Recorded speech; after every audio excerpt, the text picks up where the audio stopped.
The weight of the silence was heavier than the crystal glasses she polished. At 18, Maya had learned that in a place like this, all hushed tones and gleaming marble, the most dangerous sounds were the ones that went missing. The clink of a fork stopping midair. The scrape of a chair pushed back too quickly. The intake of breath that meant a check worth more than her rent was about to be signed, or a world was about to end. Tonight, the silence emanated from table 12. He was an older man, hair more salt than pepper, wearing a tuxedo that was likely tailored in another country. It fit the rigid set of his shoulders perfectly. His face was a mask of strained control, a deep line etched between his brows. He hadn't touched his water, hadn't opened the menu. He just sat, radiating an arctic chill that had the other servers tracing wide, fearful arcs around his table. They called him the chairman. No one used his name. They didn't need to. His power was a physical presence in the room. "Just leave him," whispered Carlos, the head waiter, as she passed the service station. "He's waiting for his son. Don't make eye contact." Maya nodded, but her gaze snagged on the man's hand. It rested on the table, knuckles white, a tremor running through his fingers that betrayed the iron composure of his posture. It was the tremor of a man holding back a storm, a man drowning in a sea of his own making. It was a look she recognized. It was the same look her foster father, Mr. Kim, had worn the day he lost his business. A look of unbearable pressure. She watched for another minute as he shifted, his jaw tight, a low, guttural sigh escaping his lips. The other patrons pretended not to notice. The staff pretended he didn't exist. He was a ghost at his own table, a king in a silent, empty court. Something in her, the part that had been raised on Mr. and Mrs. Kim's quiet kindness and stubborn dignity, couldn't let it be. She picked up a small, empty teapot and a cup, filled the pot with the barley tea they kept warm for special guests, and walked toward table 12. Carlos hissed her name. She ignored him. She approached the table not from the front, but from the side, a gesture of deference she'd learned was crucial. She didn't speak immediately. She simply set the cup down, then the pot, her movements slow and deliberate. The man's eyes, sharp and cold as obsidian chips, snapped to her. They held a weary anger that could curdle steel. He said nothing. He didn't have to. The unspoken question was an insult. "Who are you to approach me?" Maya met his gaze for a fraction of a second before lowering her own respectfully. And then she spoke. Her voice was quiet, the English gone, replaced by the soft, formal cadence of his native tongue. The Korean dialect she'd absorbed over a decade of shared meals and quiet evenings with the only family she'd ever truly known. "The evening is cold, sir," she said, the translated words feeling plain in her mind, but knowing the respectful grammar carried the real weight. Perhaps some warm tea would help. The effect was instantaneous. The storm in his eyes didn't just stop. It evaporated. The hard line of his mouth softened. The tension in his shoulders eased by a fraction. It was as if she had spoken a password to a locked room inside him. He stared at her, his head tilted, studying her face, her dark skin, her braided hair, as if trying to reconcile her appearance with the sounds she was making. Surprise gave way to a flicker of something else. Curiosity, maybe even a sliver of gratitude. He gave a short, almost imperceptible nod. "Thank you," he murmured, his own voice losing its harsh edge, the language a shared secret between them now. She poured the tea. The scent of roasted barley filled the small space around them. As she set the pot down, she made the mistake of looking up. That's when she saw him. He was standing just inside the restaurant's main entrance, flanked by two men in dark suits who seemed like extensions of his own shadow. He was younger than the chairman, but the family resemblance was unmistakable in the sharp angle of his jaw and the intensity of his gaze. But where the father's anger was a hot, contained thing, the son's was a glacier. Cold, massive, and capable of crushing anything in its path without a change in temperature. He wore a custom Tom Ford suit, the charcoal gray fabric looking like sculpted armor. His eyes, however, were what held her captive. They were dark, so dark they seemed to absorb the light in the room, and they were fixed directly on her. He wasn't looking at his father. He was looking at the black waitress who had dared to speak to the old man, who had somehow breached walls he himself had likely spent years navigating. He watched the interaction, his expression unreadable, his stillness more menacing than any overt threat. He moved like the room owed him space. He started walking toward them. The low hum of the restaurant died. Forks froze on their way to mouths.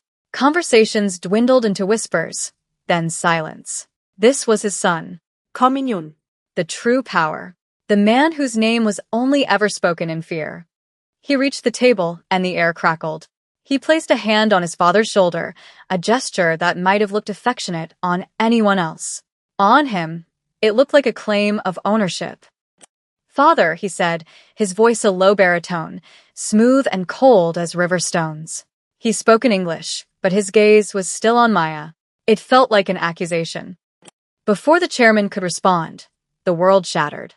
The restaurant's ornate glass doors exploded inward, a concussive blast of sound and shimmering debris. Screams erupted. The chaos bloomed in an instant. Men in black tactical gear poured into the room, assault rifles raised. They weren't police. Their movements were too fluid, too predatory. Maya's training took over. Get down, get cover. But she was frozen for a critical second, staring at the sudden, horrifying violence.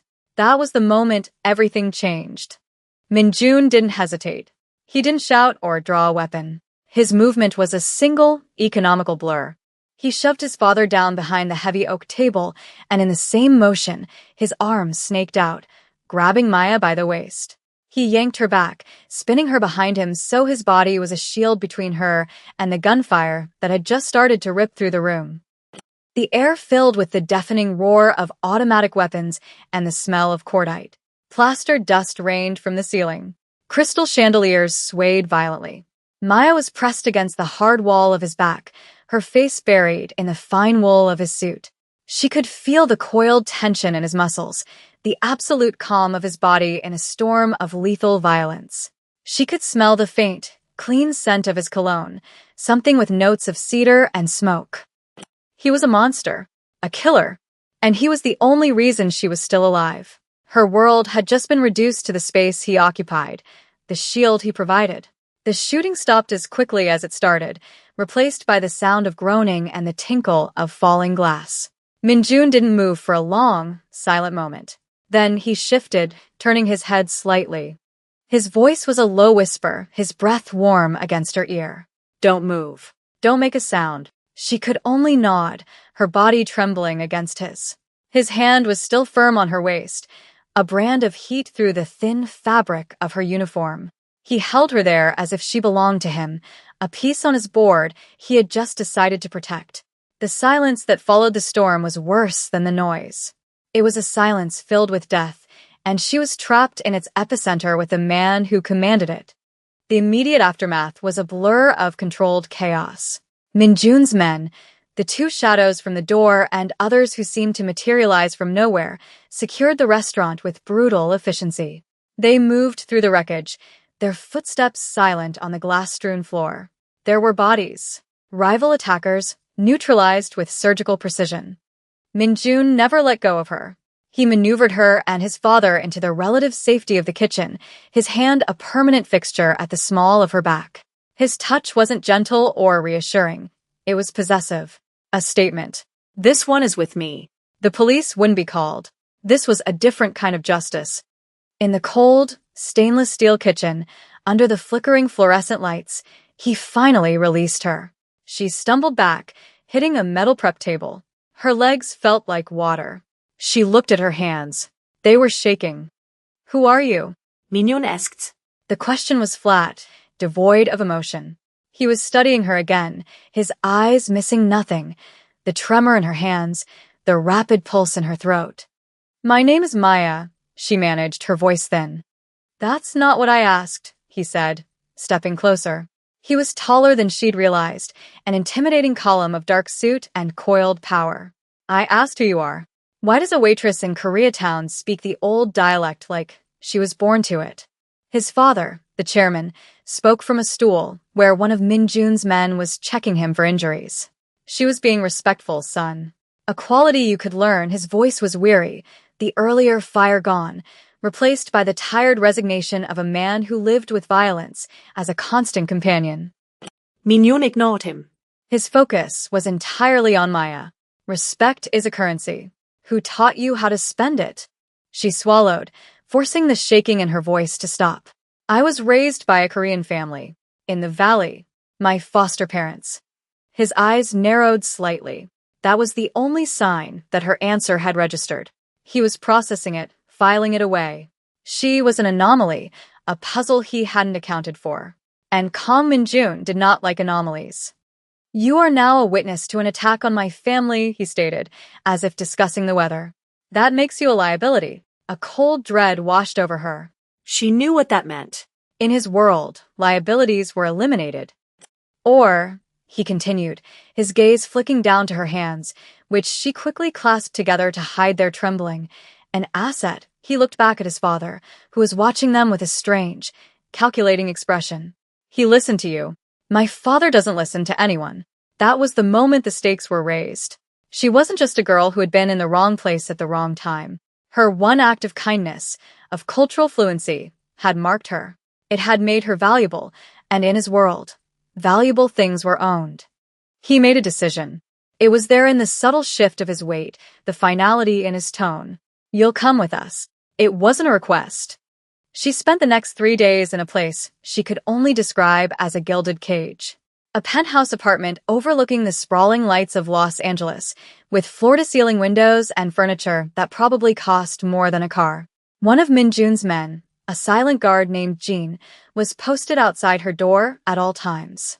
She had everything she needed, food, clothes that appeared in the closet, books, but she had no phone, no internet, no way to contact the outside world. She was a prisoner. Min-jun visited each evening. He would arrive in a fresh suit, looking as immaculate as he had in the restaurant, carrying the chill of the outside world with him. He would sit in an armchair across from her and ask questions. About her childhood, about the Kims, about her life. It wasn't conversation. It was interrogation disguised as courtesy. She learned to be careful, giving him facts but not feelings. Yes, the Kims were good to her. No, she didn't know much about their family back in the old country. Yes, she was studying at a community college, hoping to transfer. She was building a wall around herself, brick by verbal brick. On the third night, he changed his approach. He didn't ask questions. He brought a Go board and set it on the low table between them. Do you play? He asked. Mr. Kim tried to teach me, she said. I wasn't very good. The goal isn't to be good, Min-jun said, placing the first white stone. It's to understand your opponent's strategy. To see the threats before they form, he looked at her. Play. They played in silence. He was a master, his moves deliberate and far-seeing. She was clumsy, reactive. But she watched him. She saw the way his fingers held the stone, the intense focus in his eyes. For the first time, she saw something other than a predator. She saw a mind at work, a brilliant, tactical intelligence. He cornered her pieces, his white stones surrounding her black ones.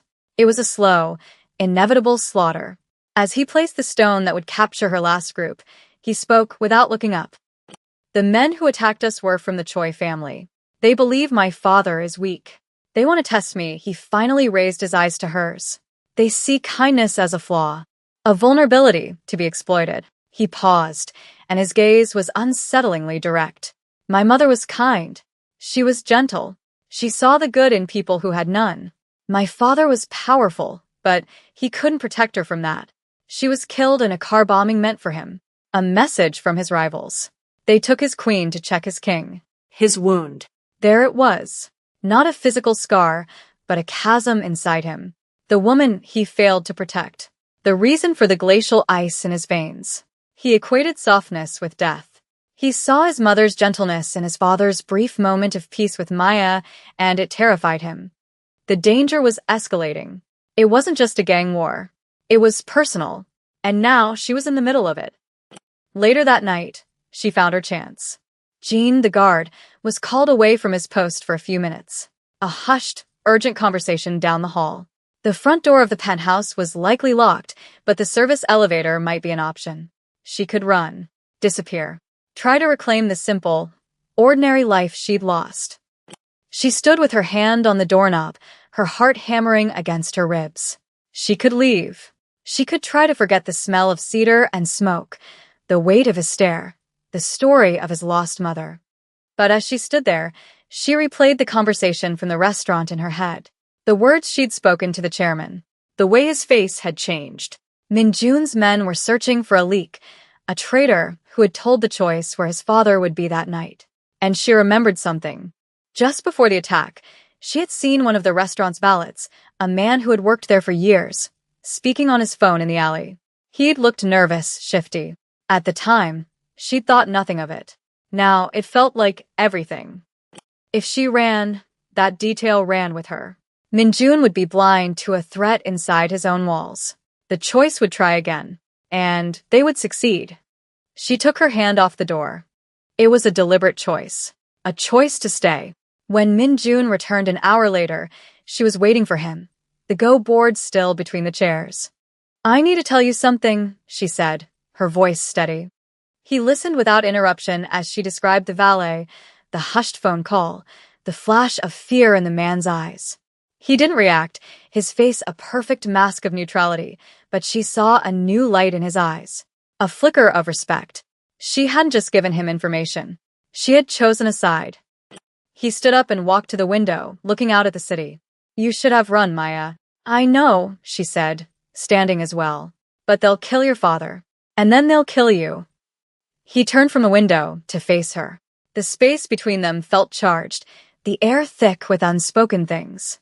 He walked toward her until he was standing directly in front of her, so close she had to tilt her head back to meet his eyes. "Why do you care?" he asked, his voice a low murmur. She didn't have an answer for that. Not one she was willing to say out loud. She told herself it was survival instinct. He reached out, his fingers gently brushing a stray braid back from her face. His touch was featherlight, shockingly tender. It was the first time he had touched her without force, without purpose. It was just a touch. Her breath caught in her throat. His gaze dropped to her lips for a fraction of a second, and the temperature in the room seemed to rise. The silence between them was not empty. It was filled with the terrifying, magnetic pull of two opposite forces. That was the moment she knew she was in more danger than she had ever been before. The information about the valet proved to be the key. The man, when found, confessed everything. He worked for the choice. But he wasn't the real traitor. He was just a pawn. The real betrayal came from deeper inside Minjun's organization. His cousin, Taewoo, the man who managed his finances, had been selling information to the choice for months. The attack on the chairman was meant to be the final move, a catalyst for a coup that would place Taewoo at the head of the family, under the choice control. The discovery sent a shockwave through Minjun's empire. Betrayal by blood. It was the deepest wound, the one that festered.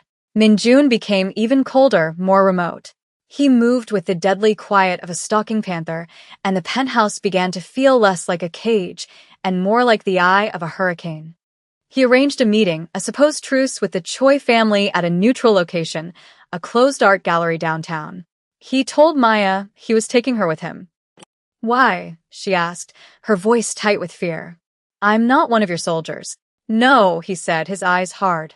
"You're my anchor. When my cousin sees you by my side, he will understand that I have lost nothing, that my world is intact." It was a lie. She wasn't an anchor. She was bait. A display of confidence he didn't feel. She knew it. He knew she knew it. The gallery was a cavern of white walls and stark shadows. The air was thick with tension. The Choi patriarch, a snake in a silk suit, sat across a large steel table from Minjun. Taewoo, the traitorous cousin, stood behind him, his face pale and sweating. Maya sat beside Minjun, her hands clasped in her lap, her back ramrod straight. She focused on her breathing, just as Mrs. Kim had taught her to do when she was a child plagued by nightmares. Inhale calm, exhale fear. The negotiation was a dance of veiled threats and false promises.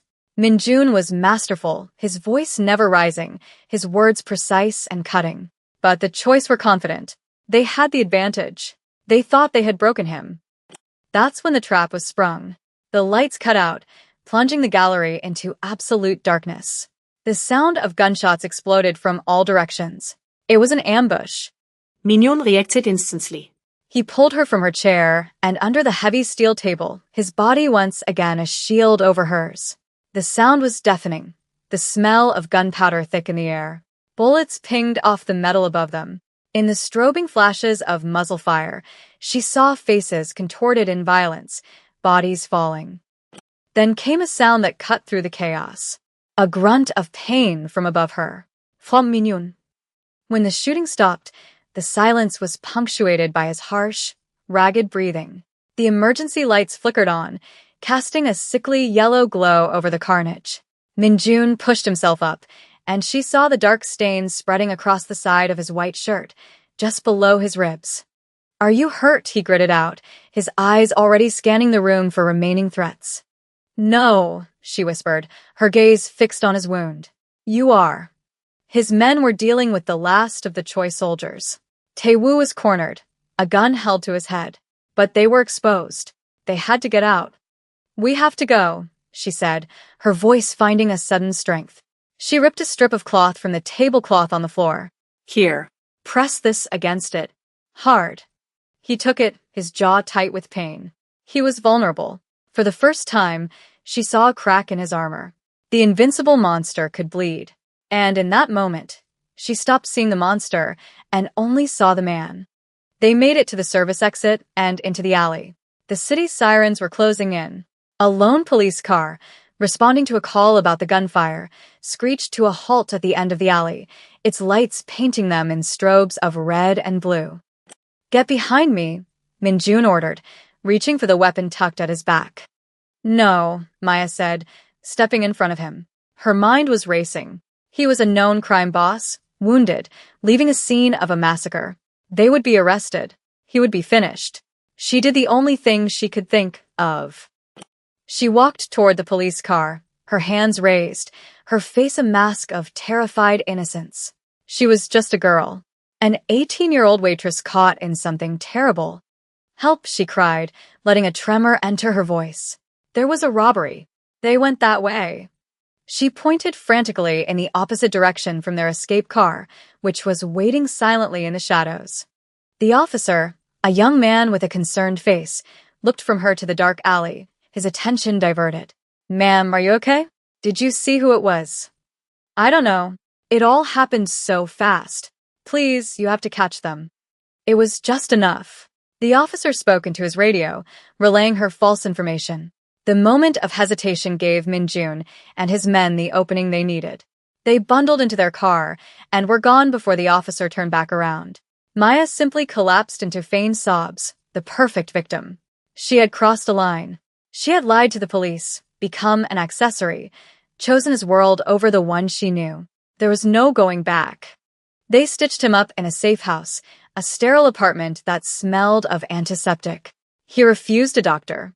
Maya, her hands surprisingly steady, cleaned the wound and applied a butterfly bandage, as one of his men instructed. He sat on the edge of a bed, stripped to the waist, his perfect suit jacket discarded on the floor. The dim light traced the lean muscles of his chest and shoulders, the landscape of a body built for violence. There were other scars, faded white lines that told stories she didn't know. He watched her work, his gaze intense, heavy. The adrenaline had faded, leaving behind a raw, aching silence. When she was done, she wiped her hands and finally met his eyes. "You should have run," he said again. It sounded different this time. Not a statement of fact, but a confession of his own weakness. He had put her in danger. "I know," she replied, her voice barely a whisper. She didn't offer excuses.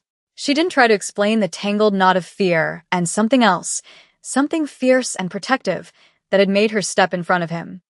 He reached out, his hand cupping her jaw. His thumb stroked her cheek, a gesture of such profound, unexpected tenderness that it stole the air from her lungs. "No one has ever done that for me," he said, his voice rough with an emotion she couldn't name. "Stood between me and the fire." She told herself it was survival, that her life was tied to his. But she was lying to herself, and she knew he could see it in her eyes. The choice were not finished. Having lost their inside man and failed in their ambush, they were desperate. They knew Minjun was wounded. They knew he was vulnerable. And they had finally recognized his weakness. It wasn't his father. It was the girl. The girl who shouldn't be there, the anomaly who stood by his side. A week later, they came for her. It wasn't a frontal assault.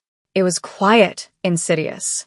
She was being moved to a new, more secure location. The car was sleek, anonymous. But the driver wasn't one of Minjun's men. She realized it too late. The familiar route diverged. The car doors locked with a heavy, final click. Her blood ran cold. She hadn't been rescued. She had been captured. The war for the city's underworld became a war for one person. Minjun, still recovering from his wound, unleashed the full, terrifying force of his empire. It wasn't about territory anymore. It wasn't about honor or business. It was primal. They had taken something of his. They had taken her. He burned through informants, called in every debt, and tore apart the choice operations piece by piece, searching for a single scrap of information about where they were holding her. The city held its breath. The king was hunting. Maya, meanwhile, was not a passive captive. They held her in a warehouse down by the docks, the air thick with the smell of salt and decay. They questioned her, trying to get information on Minjun's plans, his weaknesses. She gave them nothing. She spent her time observing, learning the guards' routines, noting the structural flaws of the old building. She was not a damsel waiting for rescue. She was a survivor looking for a weapon. Her weapon turned out to be a faulty electrical panel and a bucket of brackish water. During a shift change, when the guards were distracted, she worked quickly. She pried the panel cover open with a piece of scrap metal and, with her heart pounding, threw the water inside. The effect was immediate. Sparks flew. Lights flickered and died, plunging the warehouse into darkness. Emergency alarms blared, disorienting her captors. It was the chaos she needed. And it was the signal he needed. The assault, when it came, was not a chaotic firefight. It was a symphony of destruction. Minjun's men moved through the darkness like ghosts, their suppressed weapons making soft coughing sounds that were followed by the thud of falling bodies. They were precise, lethal, inevitable. Minjun found her in the center of the chaos she had created. The emergency strobes lit the scene in flashes of red. He wasn't wearing a suit. He was dressed for war in black fatigues, his face grim, his movements still stiff from his injury. He dispatched the last guard near her with a cold efficiency that made her shiver. He came to her, his eyes scanning her for injuries. He reached for her, his hands checking her arms, her face, as if confirming she was real. "Are you hurt?" he asked, his voice raw. "No," she said, her own voice shaking now that the danger was past. He pulled her against him, his arms wrapping around her in a crushing embrace. He buried his face in her hair, and she felt a shudder wreck his body. It was not a hug of comfort. It was an act of claiming, of possession, of profound and terrifying relief. He held her for a long moment, the sounds of his men securing the warehouse fading into the background. One of his most trusted men, Jean, lay dead near the entrance. A cost had been paid. Nothing in their world was free. He finally pulled back, though he kept his hands on her shoulders, holding her in place. He looked at the sparking electrical panel, at the chaos she had wrought. A slow, almost imperceptible change happened in his expression. "My father said you have a gentle heart," he said, his voice low and rough. He looked from the chaos back to her face, his gaze burning with an intensity that seared her to her soul. He was wrong. "You have a steel spine. My enemies will learn to fear you as they fear me." It wasn't a declaration of love. It was something far more dangerous. It was an acknowledgement, a coronation. He wasn't offering her a place in his life. He was offering her a place on his throne. The final image of that night was not of blood or fear. It was of the ride back to the penthouse, the city lights a river of diamonds below them. She was wrapped in his jacket, the scent of cedar and smoke a comforting presence. He said nothing, simply kept a hand on her knee, a silent, constant pressure. He was acknowledging what she was to him. No longer deniable, no longer hidden. Later, she stood on the balcony of the penthouse, the cool night air on her skin. The city sprawled before her, a vast, glittering empire of light and shadow. His empire. She heard him come up behind her. He didn't touch her, but she could feel the heat of his presence, a familiar gravity that had become the center of her new universe. "This was never the life I wanted," she said quietly, not to him, but to the city itself. "It doesn't matter what you wanted," he replied, his voice a low murmur next to her ear.